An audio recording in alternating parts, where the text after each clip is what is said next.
Hello, my name is Lucy, and today I'm going to be explaining to you stars. So, I'm just going to start with some basic things about stars. Stars are made out of nuclear energy, and the nuclear energy is in the core and it spreads out to the surface. Here are some of the biggest stars in our solar system. So, this is a supergiant. Its name, there are a bunch of them. There's Betelgeuse, there is Rigel, Caporius, Polaris, Antares.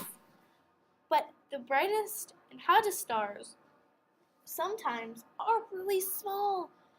They all vary in size and shape and color. And that is what I'm going to be teaching you today. So let's get started. So this is the main sequence zone. Our sun is a main sequence star. Here it is. It's yellowish white. It is not just yellow or red or it's not just one color. It's multiple colors, and that scientists have observed that over the years. Now this, about 3,000 degrees Celsius, is really cool for a star. Like, that's red. Cool stars are red. But blue stars are the nuclear hot. Don't even get close to those stars. And you need some serious shades to look at those, man. But with the naked eye up in the sky, there's blue stars, white stars, red stars, orange stars, yellow stars.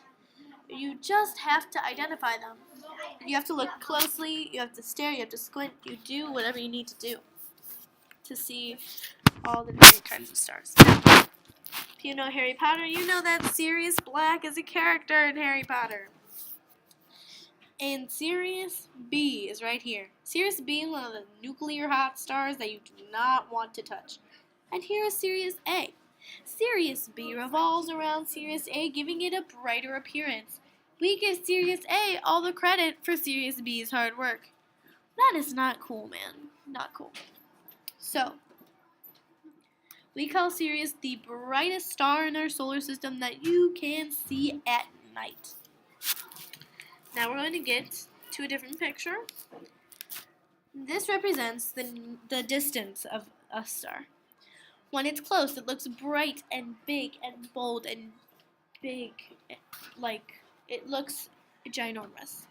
But when it's far, it can look like a tiny nuclear molecule floating in the air, and you just don't know if it's going to be big or if it's going to be small. These are the three main factors that contribute to a star's brightness: distance, temperature, and size. If you don't have distance, temperature, and size, and like nuclear hot stuff, it's most likely not a star. It is most likely like a planet or something else. So, nuclear energy, which forms in the core, is also called plasma. Plasma is another type of matter. You know how you learn when you're in school, solid, liquid, and gas? Well, there's another one called plasma that nobody really talks about. I learned it, and I thought it was nuclear cool. And now, LeBron and Trina are talking about our sun and other stars. Trina argues that the sun is much larger than all the other stars in the sky. She also explains that most of the other stars are about the same size as each other and the same distance from Earth. LeBron disagrees. He explains that the sun looks larger than all the stars only because it's closer.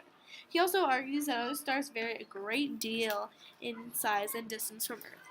So I'm going to give you guys an example just so you guys can understand it better. So let's say one star is like 18 billion light years away and it looks like a tiny speck of really bright light.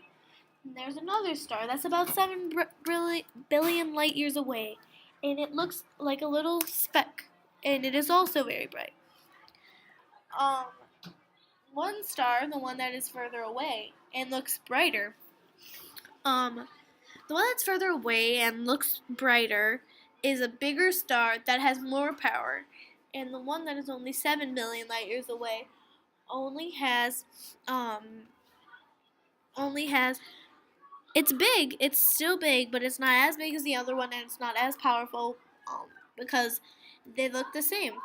All stars have different sizes. Some stars can be super tiny, and some stars can be like humongous, gigantic, ginormous.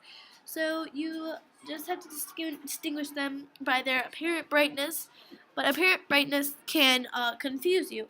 So another way to do it is their actual brightness. Their actual brightness is how bright the star actually is. Like if you were standing by it, it would be super bright and would probably melt you in like 15 seconds. But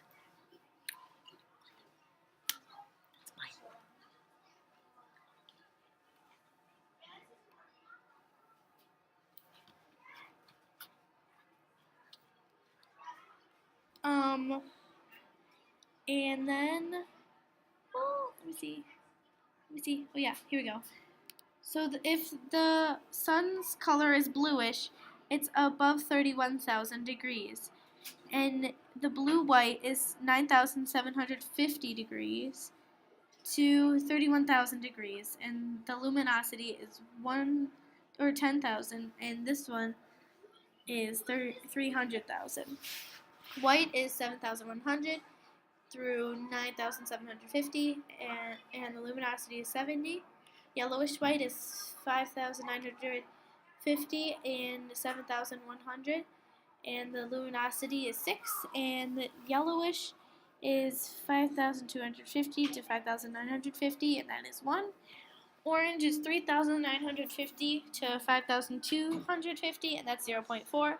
And M is reddish, 2,000 degrees to 3,950 degrees, which is 0.06.